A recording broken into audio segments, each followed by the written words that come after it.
the timely and visionary theme, Green Energy and Green Manufacturing Driving Tamil Nadu's $1 trillion growth vision.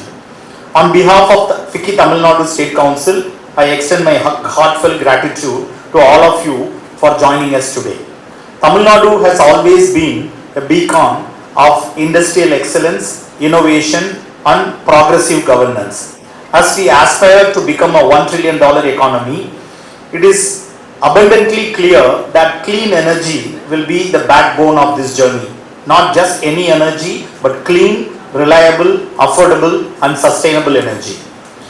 Coming from the healthcare sector, I would like to emphasize that energy and health are deeply interconnected. Hospitals, diagnostic laboratories, medical manufacturing, cold chains and research facilities require uninterrupted, high quality power. At the same time, environmental sustainability directly impacts public health outcomes, disease burden and quality of life. In today's world, green energy is not merely an environmental agenda, it is a public health imperative. Cleaner energy means cleaner air, reduced emissions, healthier communities and lower long-term healthcare costs. Thus, when we speak of green manufacturing and green transition, we also speak about nation building and human well-being. தமிழில் சொல்ல வேண்டுமென்றில் ஆற்றல் பாதுகாப்பும் சுற்றுச்சூழல் பாதுகாப்பும் மக்கள் நலனும் ஒன்றோடு ஒன்று பின்னி பிணைந்தவை. The theme of the summit is extremely relevant at this critical juncture. We all know what's happening in Delhi and many other places about the air quality index. You know, all that makes us also to think about clean energy much more. It is not even a luxury anymore. It's absolute necessity. Tamil Nadu is already a leader in the renewable energy capacity building, especially in wind and solar. However, as industrial demand grows, electrification increases and digital infrastructure expands, the challenge before us is not just capacity creation, but energy stability, storage and baseload availability. This is where a balanced energy mix becomes crucial, combining renewables, emerging technologies, AI-driven efficiency, energy storage, LNG as a transition fuel and importantly, nuclear energy. I am particularly pleased that this summit has devoted a full plenary session on nuclear power, recognizing its importance in India's future energy architecture. Nuclear energy offers clean, carbon-free baseload power, high reliability for industrial and manufacturing clusters, energy security with minimal land footprint, a critical solution to complement intermittent renewables. As India moves towards net zero commitments, nuclear power will play an indispensable role. The discussions today around advanced reactor technologies, policy reforms, Shanti and Atomic Energy Bill and liability frameworks are therefore extremely timely and forward-looking. These reforms will be vital in building investor confidence and accelerating deployment. The inclusion of a session on AI and decarbonization highlights how technology is transforming the energy sector. Artificial intelligence, data analytics and digital platforms are enabling smarter grids, predictive maintenance, demand side optimization, carbon tracking and reduction. Such technologies will be key in improving efficiency across sectors, including healthcare, manufacturing, logistics and infrastructure. At this moment, I would like to acknowledge the distinguished dignitaries on the stage. I would like to specially appreciate Sri M.K. Narayanan ji, former National Security Advisor to the Honorable Prime Minister of India. His vast experience and strategic insights, particularly on national and energy security, will add immense value to our discussions on the future of nuclear energy. We are extremely thankful for you to be present today, sir, and we are all honored by his presence today, and I am sure his insights will enlighten all of us. I also sincerely thank Sri Hansraj Verma, Director General Codici and also my senior in the college for his continued support and leadership in strengthening industry-government collaboration. We value the COCDC's partnership with FICCI for this summit. Small before such an enlightened group of people on the dais. Most important for me being Mr. Shivatana Pillai, who is a hero as far as we are concerned. because without him, we would not be able to get the best of many of our enemies. But having said that, I chose the subject of nuclear energy, little knowing that the government was about to produce Shanti. Shanti is something that has evolved out of a lot of discussion and debate. But I'll give you a rough idea of where we were and where we have reached today. Because I find that nuclear energy has become the center point of much of our debate on our future energy mix. There are several types of alternate fuels that are available to us. And just now we heard a list of that, but I might be permitted to repeat that. Biofuels, gaseous, fossil and renewable fuels, compressed natural gas, liquefied natural gas, and biomethane, hydrogen, synthetic, e-fuels, and ammonia, apart from electricity. Seldom, however, till this morning, as I would say, is nuclear energy mentioned in this context. Nuclear energy, as would be known to most of you here, provides high density, low carbon based load power that complements various renewables and is important where deep decarbonization and reduction of grid emissions are concerned.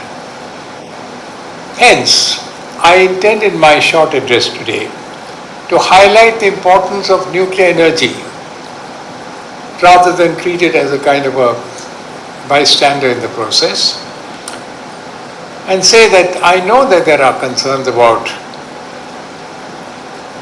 high upfront capital costs, long lead times, proliferation, and long-term waste management. Nevertheless, and I'm glad that with the announcement of Shanti, I don't have to repeat it in greater stress and strain.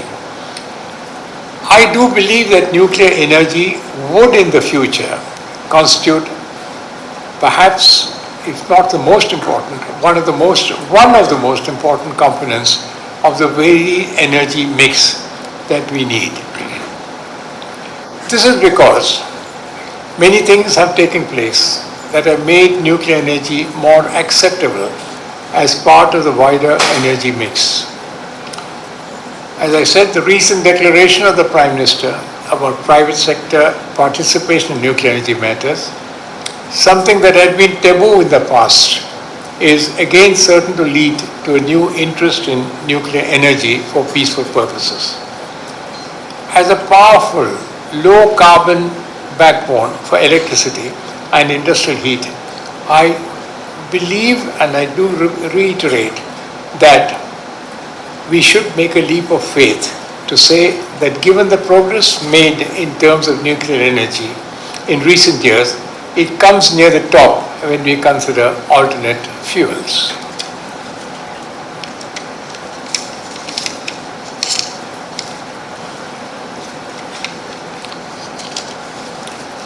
To this audience, it would be no surprise were I to say that as India progresses and becomes one of the top 3 economic powers in the world, it is set to face even more formidable challenges than previously in meeting its energy needs.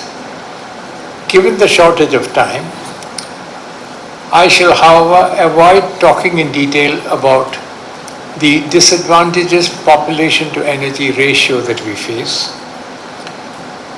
which has afflicted India for long and which is only likely to increase as India's economy gains in strength. I would therefore urge this audience to heed my sentiment when I say I honestly believe nuclear energy does have the potential to become one of the 3 or 4 critical elements in our energy mix in the coming decades.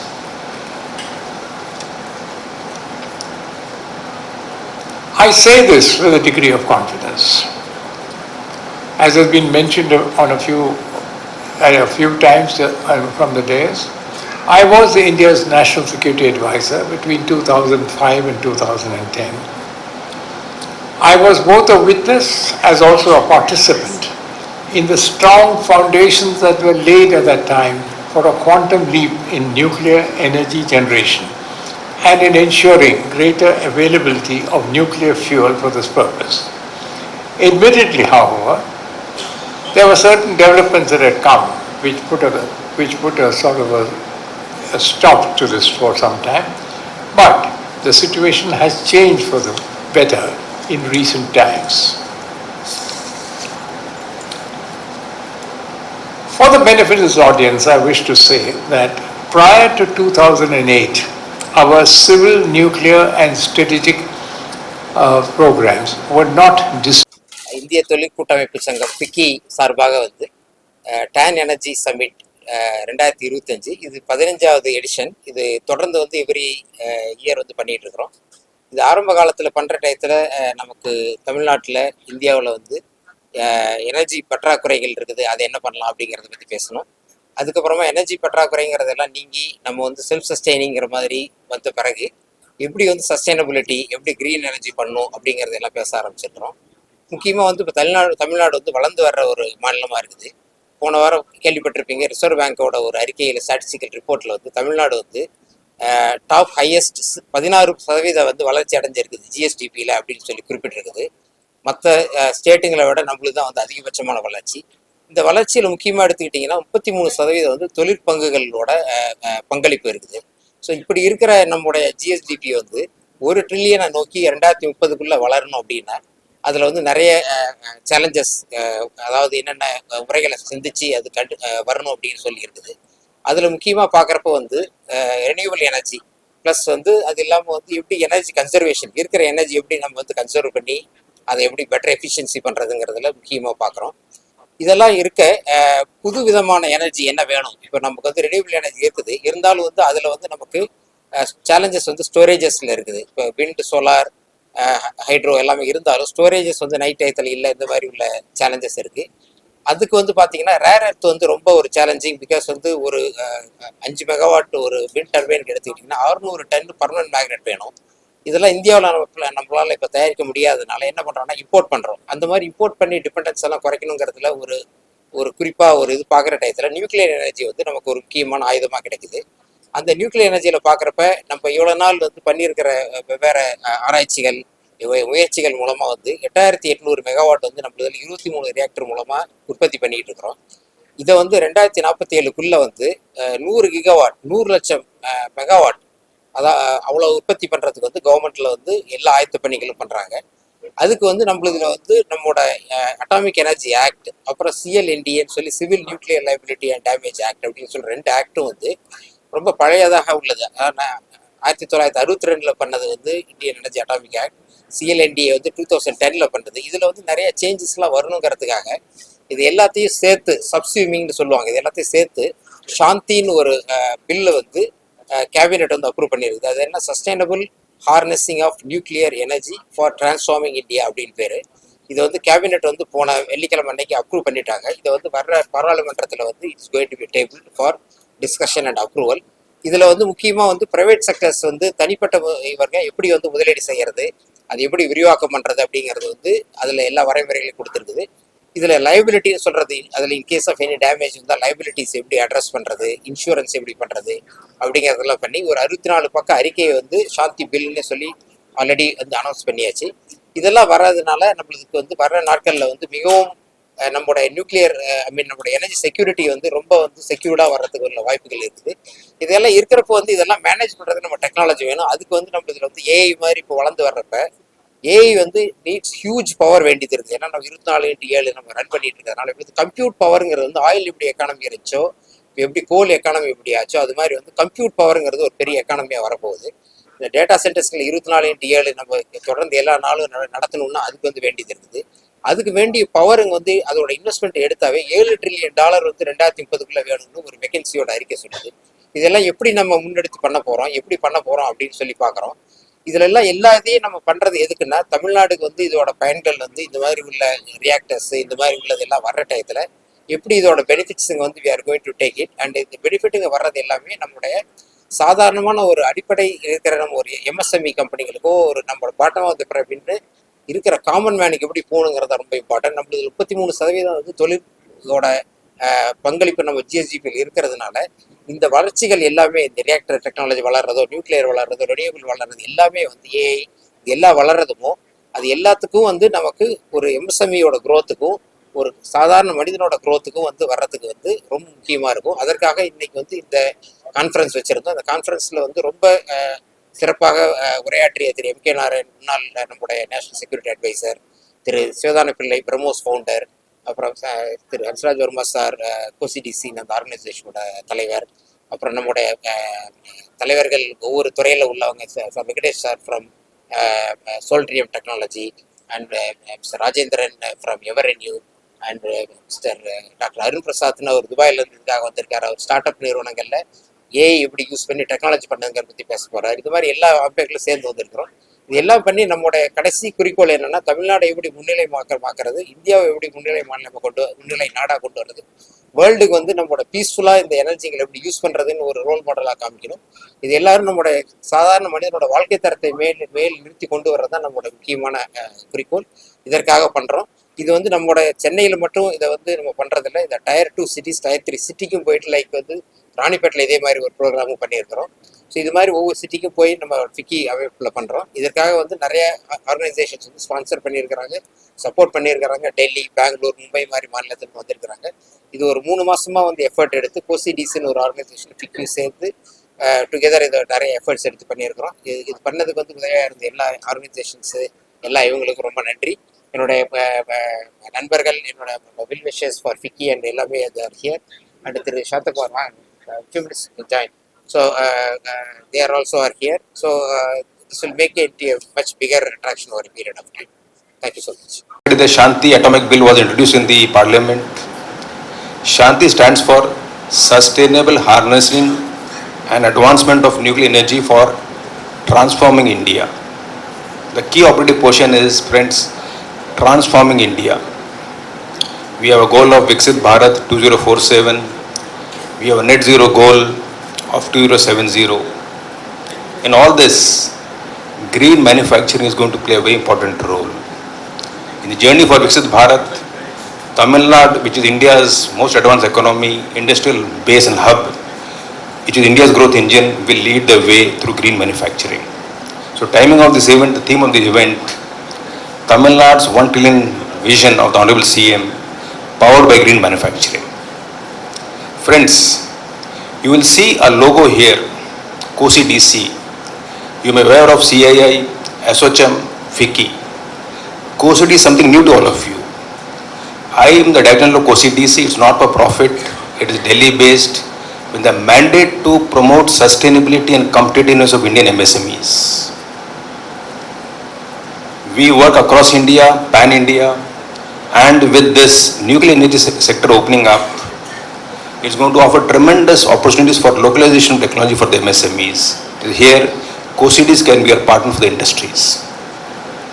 Personally, friends, I get operational experience on all the 3 dimensions. As chairman of TANEB, I dealt with procurement of nuclear power at a ringside view of when the construction Kodangalam project was going on. As Secretary Forest, I was part of the Paris COP 2015 on sustainability, on carbon markets, and as the CMD of TIC, we are focused on competitiveness of the MSME Indian industries. Now, nuclear energy cannot be viewed in isolation as just one standalone subject. It has got tremendous implications for India as a nation, for our economy. First, today manufacturing is only 16% of the GDP. For any developed nation, it should be 25%. And if India has to be a manufacturing hub of the world, then the world is moving towards green manufacturing, where nuclear energy will play a crucial critical role as a baseload power with zero carbon footprint. CBAM is going to come into force on 1st January, friends. If India has to be relevant on the world stage as an exporter of products, as a manufacturing hub, then green is the way forward. Every company should start looking at the internal price of carbon. What is the weight of the carbon in their respective products? Second aspect is going to be grid stability. Yes, we have a lot of RE power, but this intermittent. Unless we balance it with nuclear power, grid stability will remain a challenge. Today, it is only 1.5%. Ideally, it should be 12-15% share in the energy mix nuclear power, both for green manufacturing and grid stability. Also, it's going to power India's journey to net zero, 2070. It's open up tremendous job opportunities. Nuclear sector will need huge technical expertise to create jobs for the youth and contribute to pushing manufacturing in the share of GDP 25% through green manufacturing. So friends, nuclear energy, today let's celebrate the vision of Dr. Homi Bhabha, who visualized that India, which has got the largest resource of thorium, can be India's hub for nuclear power. It's time for all of us collectively, all stakeholders to come together to realize this dream by optimal utilization of the thorium resources. Dr. M.K. Narayan will definitely be speaking about ANIL project, Advanced Nuclear Energy for Enhanced Life, which is going to ride on India's thorium reserves. Friends, today we have two great stalwarts, Dr. M.K. Narayan and Dr. Shivdhanu Pillai. In fact, you're very keen to hear from their expertise about the role of green manufacturing, nuclear energy in India's pivot as India marches towards Viksit Bharat 2047, in which Tamil Nadu will play a very critical role. With these words, I wish this conference all the best. Thank you and good day.